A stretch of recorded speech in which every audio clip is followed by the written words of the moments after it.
So hello everyone, welcome to the channel, or welcome back to the channel. Today I want to talk a little bit about some of the logistics and the reality of living abroad, and some of the mistakes that I made and some of the mistakes that I didn't make in my process of moving abroad and becoming a legal resident of the Czech Republic. Because I definitely did some very stupid things. I lost a lot of money, and I just made some questionable decisions about some things that I think if you're interested in living abroad, or if you're making this move yourself, or if you're looking at making this move yourself, I think I can help you avoid some of the pitfalls that I encountered when I was first making this transition. Okay, so my first tip for you is to think long and hard before you go about what you're going to bring with you. Because there's a balance that you need to have. If you bring too much, then you're going to be lugging all of this stuff from place to place. And trust me, you're going to be moving a lot when you first come to a new country. It takes time to find a permanent spot to live. And in the meantime, you're going to be living in some shorter term rentals or hotel rooms or things like this. So you're going to be moving quite a bit in the early stages. And if you have a ton of stuff with you, it's going to be really, really hard to drag that around with you everywhere you go.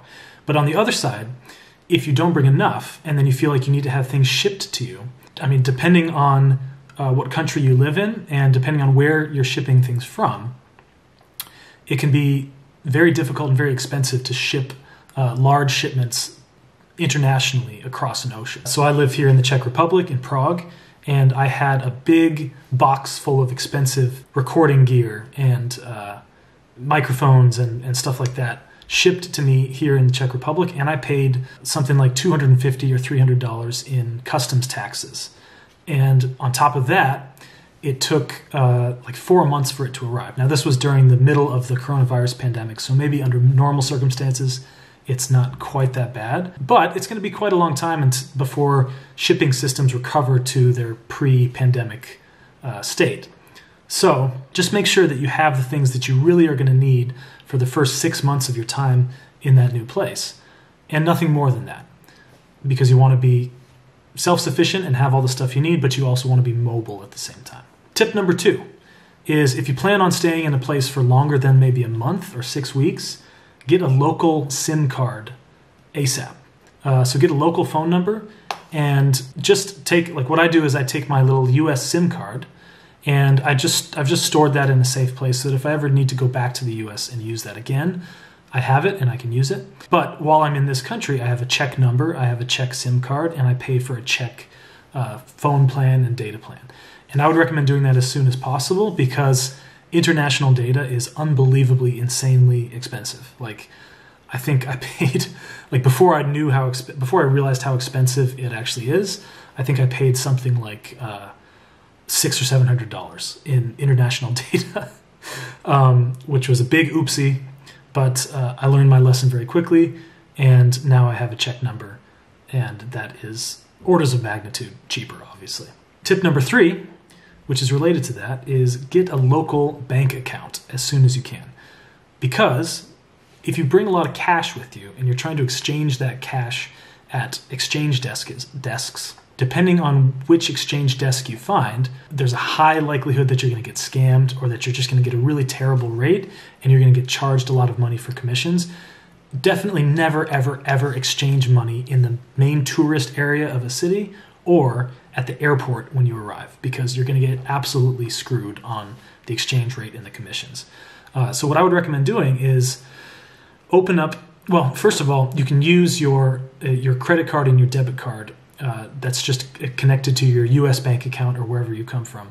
And you can use that for quite a long time, but you will pay an international transaction fee for using that card for every single transaction that you make. At least for my bank, I have Wells Fargo. For my bank, that is true.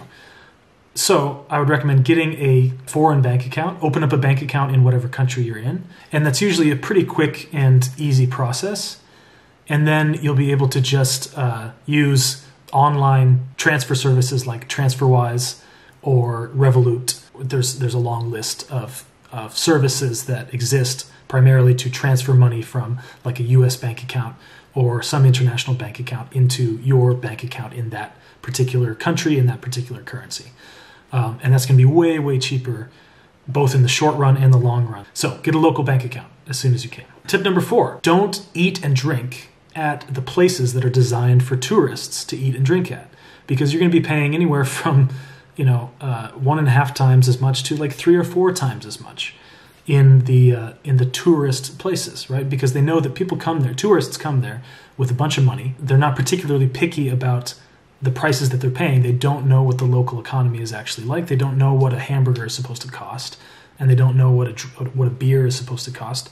So they can overcharge those people, and they'll get away with it, usually. If you want to eat and drink affordably, try to find places that are outside of the tourist areas. And this applies to when you first get there and also when you've been living there for a while, right? Don't frequent the American chains like Starbucks and KFC and McDonald's, because not only are you getting a crappy mass-produced corporate product, but you're also going to be paying a lot more than you would in like a local coffee shop or a local restaurant. Tip number 5, figure out how to use the public transit system as soon as you can, and don't rely on taxis or Uber. Uber is certainly less expensive than taxi services in some places, and it's more convenient, but Uber is still going to be dramatically more expensive than buying like a bus pass or a metro pass or a general public transit ticket, right? And I made this mistake when I first came here, and I think in the first month that I was in Prague, I spent like $300 on taxis and Uber because I didn't really know how to use the public transit system. I needed to get around to lots of different places, and I often needed to get places quickly because I had a school schedule and I had people that were waiting for me, and I needed to be on time to things. So I would just call an Uber, and it would cost me like $10 a time, which doesn't seem like a lot. It doesn't feel like a lot of money when you're spending it, but that adds up really, really quickly if you do that. And sometimes it's more than $10. Sometimes it's like $15 or $20, right? If you do insist on using taxis or like a ride-sharing service, most countries have their own sort of local ride-sharing service that might be a little bit cheaper than Uber. So for example, here in the Czech Republic, we have Bolt, which is consistently, I would say, 20% cheaper than the Uber prices. And so if you insist on using a ride-sharing app or using a taxi, just make sure you're not getting the tourist prices or the expat prices. Ask around, search around a little bit so that you find something that's actually affordable. Tip number 6, as soon as you touch down wherever you happen to go, try to start making connections with local people in whatever way you possibly can. So I was really lucky in the beginning because I was taking a TEFL course. So I had kind of a built-in social group that I could connect with, and also a school that was giving me lots of information about how things worked and kind of helping integrate me into the city. But whether you have that or not, it's still good to just reach out in as many different ways and in as many different places as you can to try to make connections and meet local people, because those local people are going to tell you things that you couldn't possibly learn on your own, or that would take you a long time to learn on your own. And you're going to learn things very quickly that are going to save you money, they're going to save you hassle, they're going to prevent you from getting scammed. It's going to just help you streamline your new life in that place so much quicker. And a good way to do that can be to get on your social media apps, or there's lots of Facebook groups that are geared towards expats. And also, it might be slightly controversial to say this, but I think if you can get on some dating apps, that's actually a good way to go. As long as you're transparent and open about who you are and why you're there and what you're trying to do, you might find some people that are interested in just being your friend and showing you around and helping you kind of get your feet under you in that new place.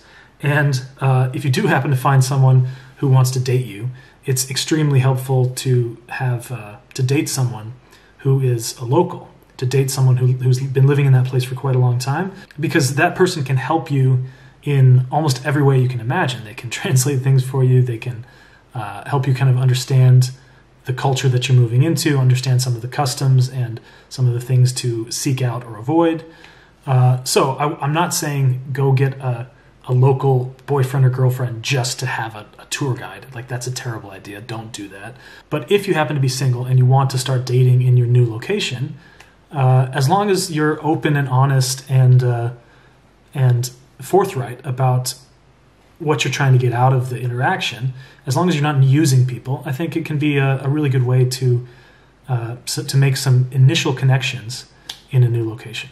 So as you start to transition away from being just a brand new person who just walked off the plane, and you're starting to actually kind of build your infrastructure and build your life in the new location, one thing I would really recommend, here's the next tip, is to hire someone to help you with visa and legal stuff. So there's going to be a ton of paperwork and stuff that you need to do in order to apply for some kind of working visa, or to understand even what the visa laws are if you haven't already done that research.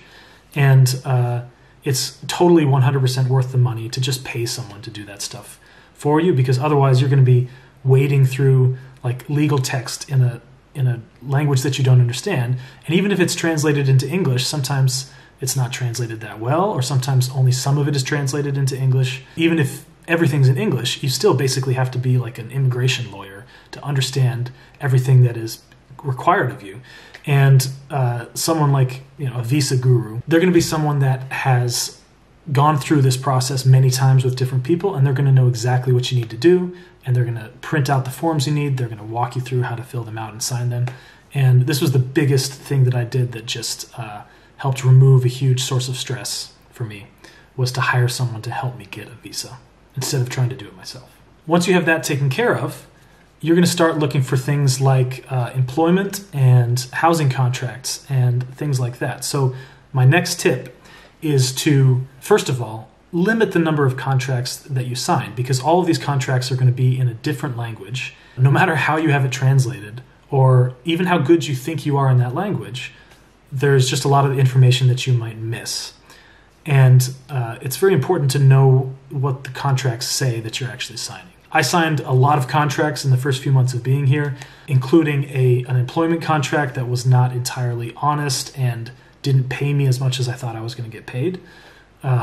So it's really important to just limit the number of contracts that you sign, because contracts do things like get you into debt, or they tie you down to one place that maybe you didn't want to be tied down to, or they expose you to legal hazard that you don't want to deal with, right? So what I recommend is make sure that the apartment that you rent has the Wi-Fi, the utilities, the energy, everything already bundled up with the rent. So you're just signing one contract for your whole living situation. The mistake that I made at the beginning was I rented an apartment that had no Wi-Fi, no furnishings, and separate energy contracts that I had to negotiate with the energy company. That forced me to have, I had the housing contract.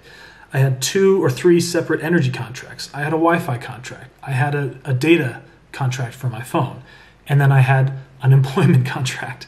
And I didn't have the time to evaluate all these things properly. And as a result, I ended up kind of getting screwed in little ways here and there, and just losing a lot of money that I could have kept if I had been a little bit more careful with what I was signing. And just, you might pay a little bit more for a housing contract that has all these things bundled in with it, but trust me, it's absolutely worth whatever little bit of extra money you're going to pay in order to not have to worry about all that other stuff. And on the topic of especially things like signing employment contracts and housing contracts, but really in any situation that you find yourself in, ask as many questions as you possibly can. Like, don't worry about looking stupid. You already do look stupid. You're an alien. You're a foreigner in a country that you don't understand, and you're going to look stupid every step of the way. You're going to feel stupid. You're going to be stupid every step of the way. So just ask as many questions as you can. Err on the side of asking way too many questions instead of not enough questions. Because what I did at the beginning is I was kind of self-conscious, and I didn't want to seem like I didn't know what I was doing. I didn't want to seem like I was confused about anything. So I would just ask a couple of questions, and then I would still be confused about something, but I would just shut up because I was like, all right, that's too many questions already. But that was a mistake. I should have just kept asking questions, even if it's the same question over and over again, just saying like, hey, I'm sorry, I'm new to this. I'm new to this country. I'm new to everything. Can you just explain that to me one more time? Or, how does this work? Or can you tell me what it says in the contract here? Because in a lot of cases, the people that you're going to be dealing with, it's really their job to go over every little detail with you. And they're going to be benefiting from you in some way. You're paying them rent, or you're providing employment for them, or you're paying them to do your visa stuff for you, whatever it is. So it's their job to help you. And it's their job to facilitate this interaction with you. And so you shouldn't feel ashamed for asking as many questions as you need to ask to understand what is happening. And as a final bonus tip, I'll just say learn a little bit of the language before you go. I did not do this, And when I got there, I was just that much more confused and that much more of an alien because I had no idea. I didn't even know how to say hello or thank you. I learned that very quickly within the first few days, but when I first touched down, I had no idea. So try to learn that stuff before you go, and also try to learn a little bit about just the local customs and the way things work. Like, where do you stand on the escalator as you're going down into the metro? In Prague, people stand on the right side of the escalator if they're just standing, and the left side is left free for people that are walking if you're in a hurry, right? Also on public transit, you wait for everyone to get out first before you get on. And even a little thing like the first time I went to a grocery store, I'm used to grocery stores in the US where they bag your groceries for you. There's someone whose entire job it is to bag up the groceries. And so I remember the first time I went to a grocery store in Prague, the person scanned all my groceries and just put them down into the little area. And I paid the money and I just kind of stood there looking around, like waiting for someone to come and bag up my groceries for me. And the lady looked at me like I was an absolute idiot. Finally, I realized, like, oh, okay, I actually have to buy my own bag separately and then bag these groceries up myself. So little things like that. This information is out there on the internet, so you can do a little bit of research before you go and just be prepared for little social situations like that might be awkward if you're not prepared. And even more so, this goes back to an earlier tip: make connections with local people or make connections with people that have been there for a while, and you'll learn all of this stuff just within the first few days, just by talking to people and interacting with people, and they'll sort of see the mistakes that you're making and they'll correct you very gently. Whereas if you're just out in public making all these mistakes, then some people might be very offended, or you might be corrected more harshly, or you might not be corrected at all, and you'll just keep making these mistakes and you'll keep offending people. And that's just not a situation that you want to be in as a foreigner in a new country. So I hope you enjoyed this video. Let me know down in the comments if you have any more questions or if there's anything else that you want me to cover about expat life in general, or specifically life in Prague as an expat. So thanks for watching, and I'll see you next time.